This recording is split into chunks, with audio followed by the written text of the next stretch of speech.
Hi, this is Dr. Doreen Downing, and I'm here with Mindset Social Author Series. And today I get to interview Catherine Bell. Hi, Catherine. Hello, Doreen. Thank you so much for you having me and also Mindset Social having me. Yes, yes. Well, this is important. What we're going to talk about today is her book called The Awakened Company.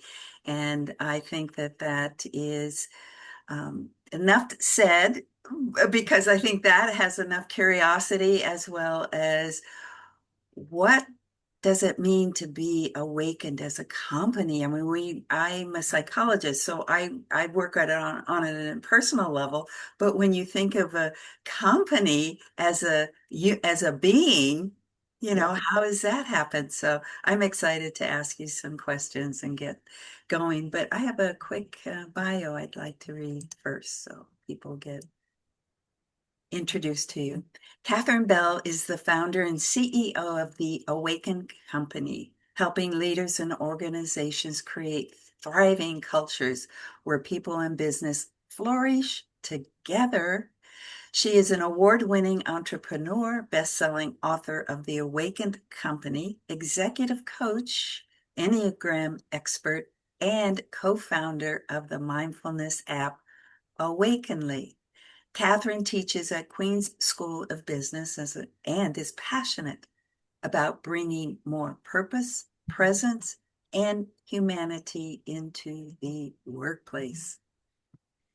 Yes, a lot of people are, I was going to say trapped or have the opportunity to be in a workplace. And I know that because of record numbers about burnout, that uh, company owners need to get some of what you're talking about in your book, The Awakened Company. But before we go into what you're talking about in the book, tell us what inspired you. Was there something in your own life, a breakthrough, a aha moment? It had to originate, if not in a moment, at least a series of moments.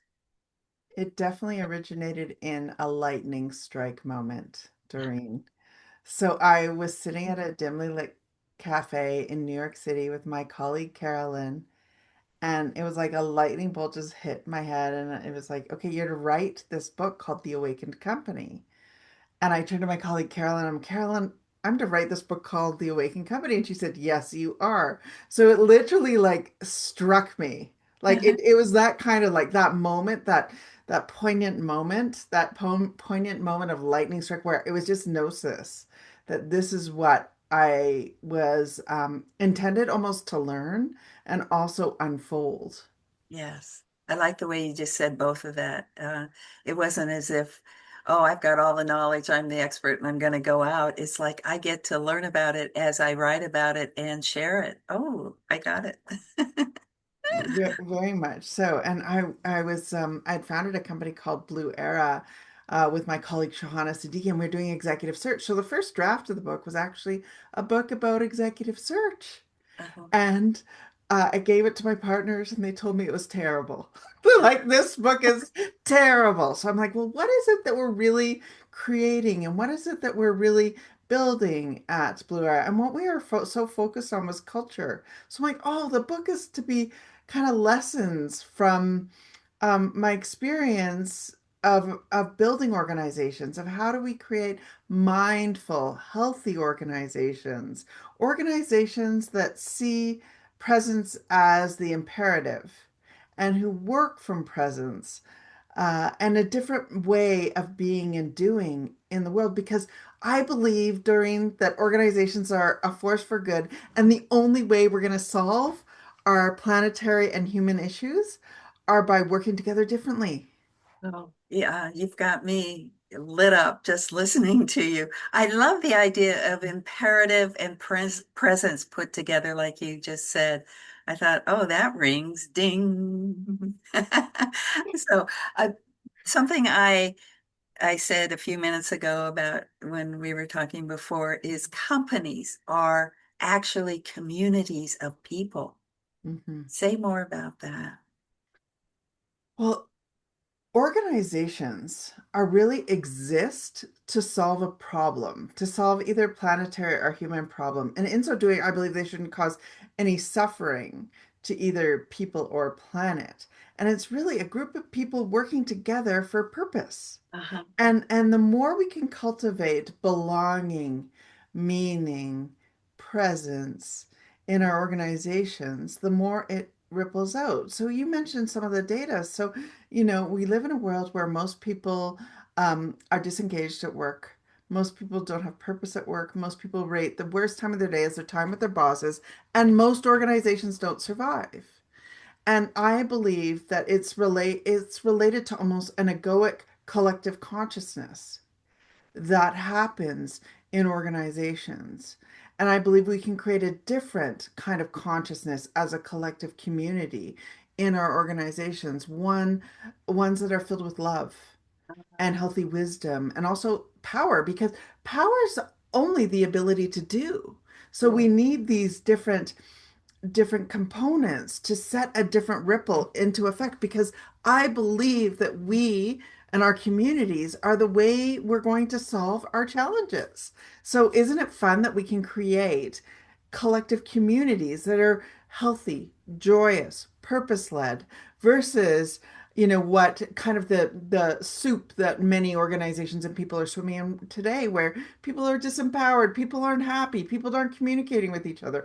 I don't believe it has to be that way. I believe there's a new way and a different way of being in our organizations, and one that's foundational. And I think the mindfulness, the alignment to the vertical is so important, so that our doing is infused with being.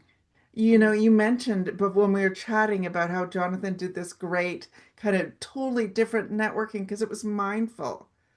Now imagine what can happen with our organizations when we take that pause, when we literally send out kind of, we come from our being, we flower from our being and our doing versus just being human doings.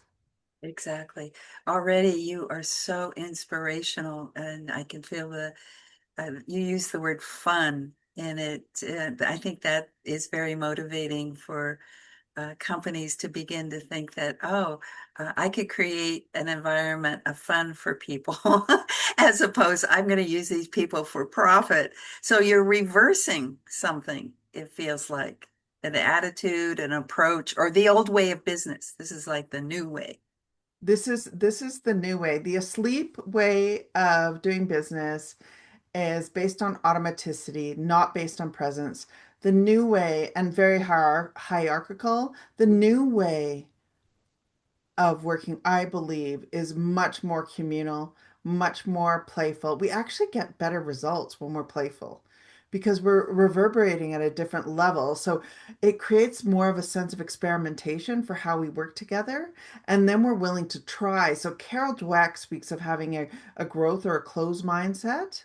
And the Yes. closed mindset's like the old way of working. You do what your tells you to do. The new way is like, what are we learning? How are we growing?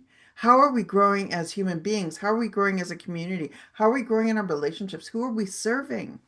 Is a totally different, it comes from a different place. It comes Yeah. from a place of service, and it comes from a place of we don't have a moment to lose because we never know. We don't get our moments back. So let's enjoy them and let's have fun and let's be awake for them versus kind of sitting in our chair being just like, I'm just gonna do what I'm gonna do.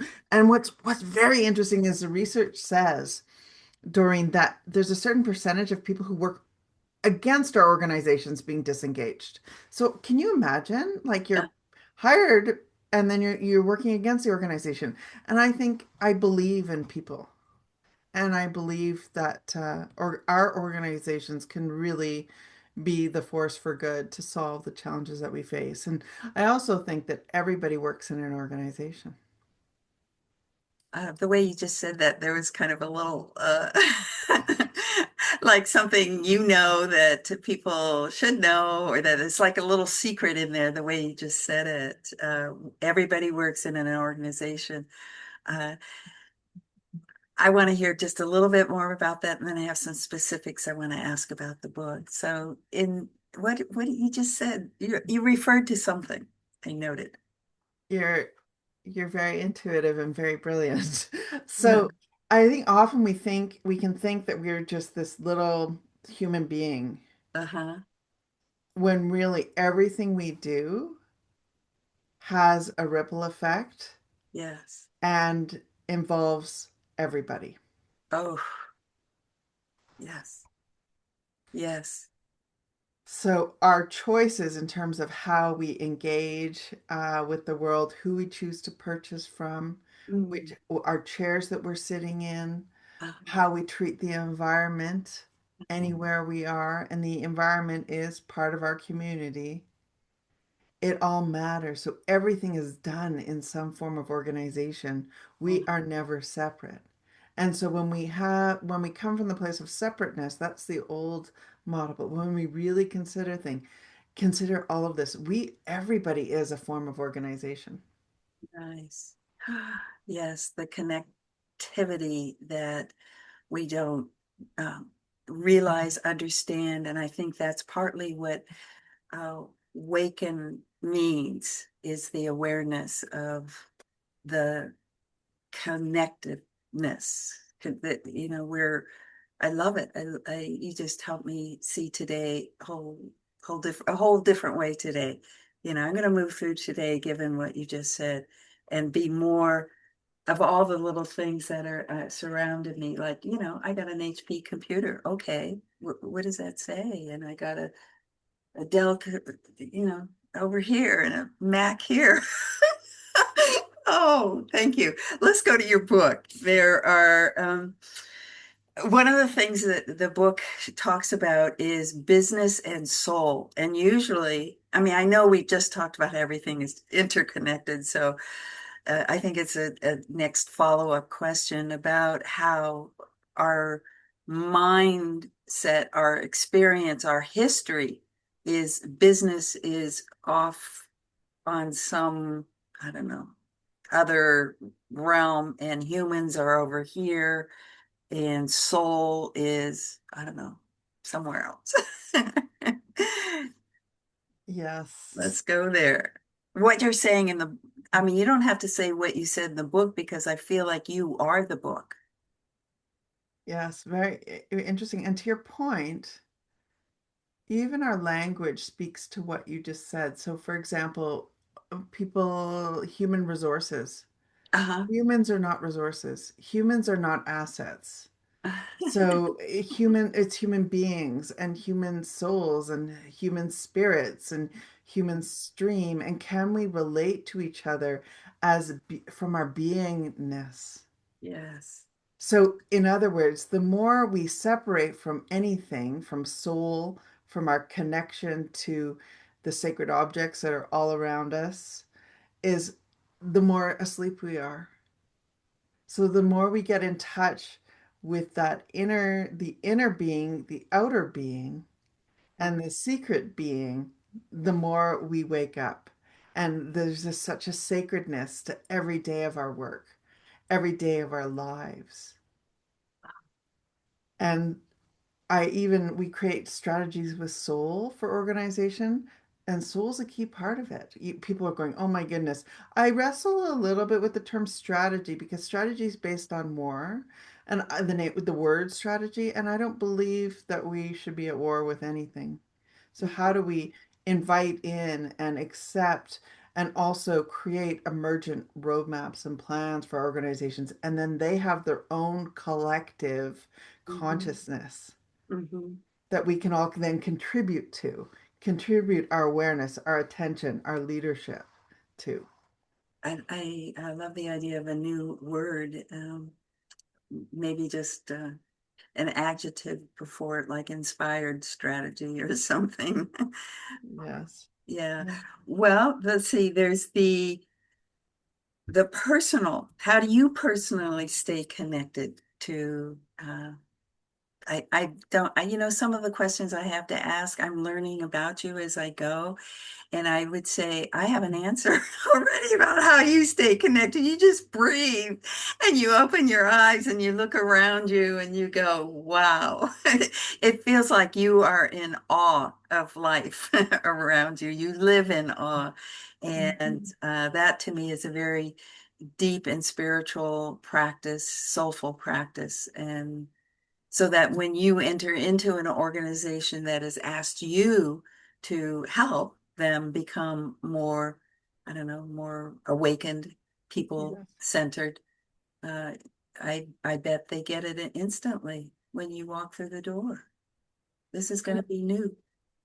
it's going to be new. And what's interesting, the clients that we work with are just incredibly open, Doreen. They've got this open, vast a mindset. But I've also made so many mistakes, Doreen. So Mhm. I've learned through kind of learning through my own mistakes so that I don't have to repeat them. And then I help other people not repeat my mistakes because I wouldn't want that. So there's also a deep sense of humility around the work that we do because I believe most people are trying their best and they just have, we've all been accustomed and brought into humanity at a time where I feel it is deeply asleep. And it's almost like now it's so poignant. I feel like the world is waking up and the world is becoming more conscious. And it's such a beautiful time. But through change, it's tumultuous.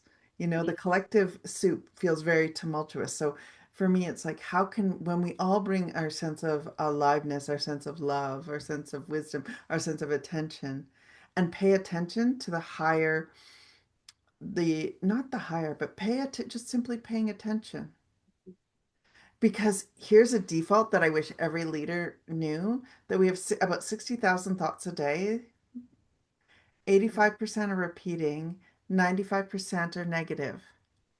So even knowing that, the listeners, we can think, okay, what's the mindset that Yeah. we want to bring to our work? A learning, a curiosity, it would seem. Very much so. Very Uh-huh. much so. Learning, curiosity, a sense of potential, a, Uh-huh.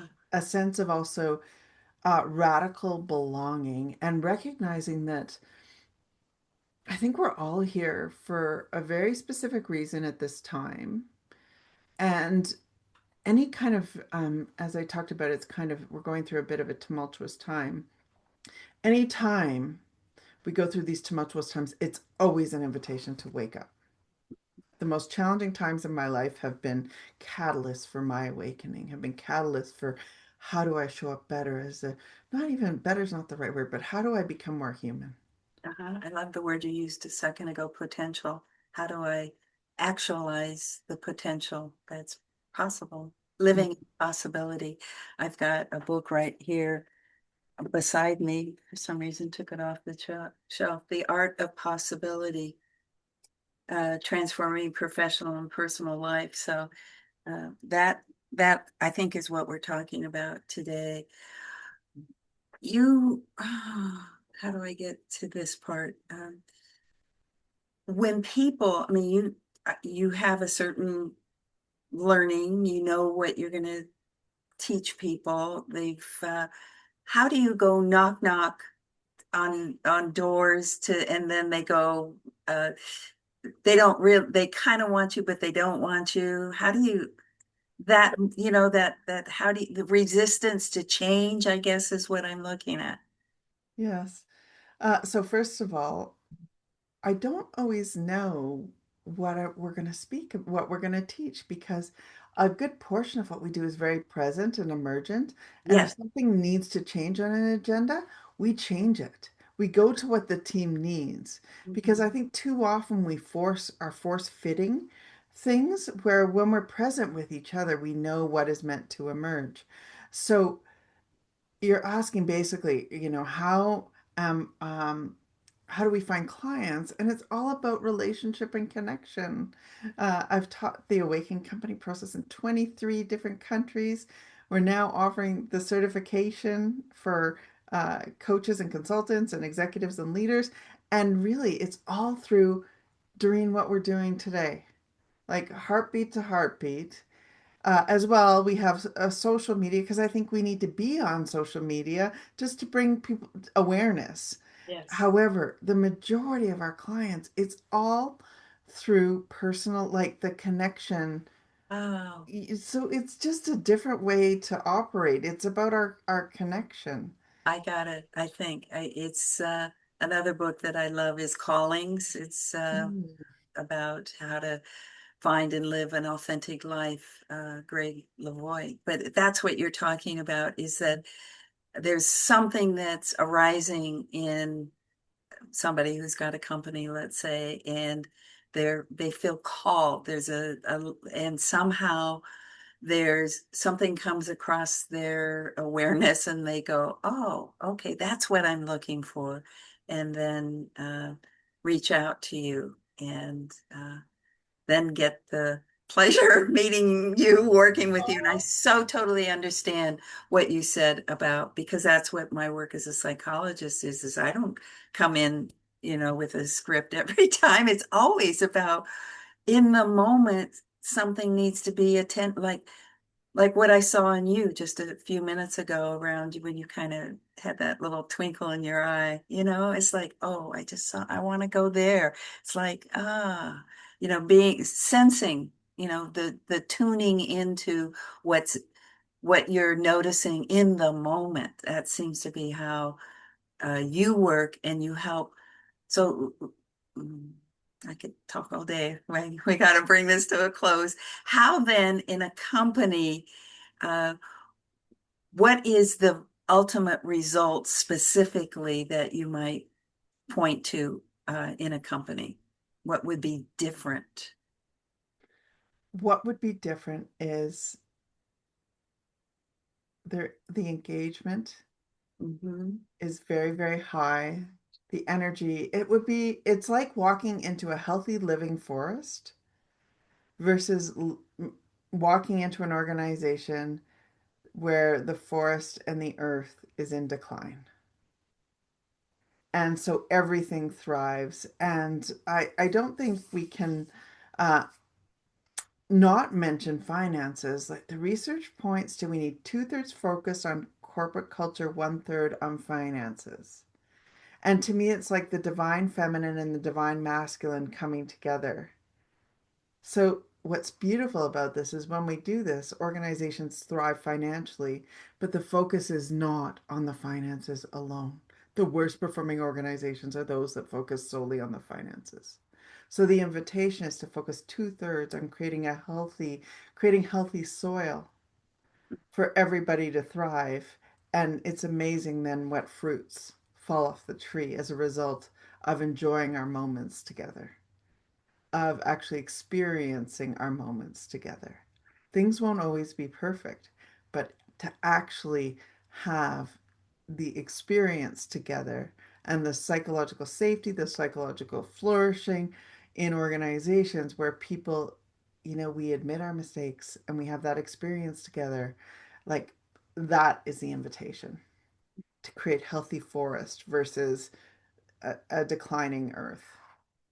I can feel that. I can feel I live in Northern California where we have redwoods just out my front door, and I know what it feels like to walk through the forest and take that breath and just sense the growth and the aliveness and the rootedness and all of nature. So thank you so much for sharing a bit about the book, and people can find you where? Uh, Social media, like you say, or Social media and awakenedcompany.com. And please sign up for our newsletter because we provide regular tips as to how to actually do this. So, how to actualize this. So, the newsletter will give people a sense of here are some really practical things I can do.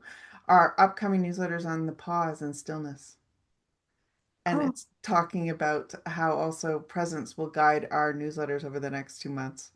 you know So, what? What you said that's about us all being part of organizations, it's not just about being in a what a corporation. It's we are.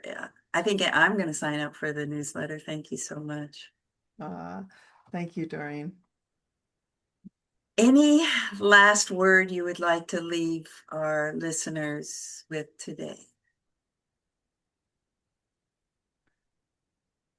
As you've heard Doreen and I converse about awakening, I would really just invite you to consider, everyone to just consider, just take a moment, just pause, really sense your body.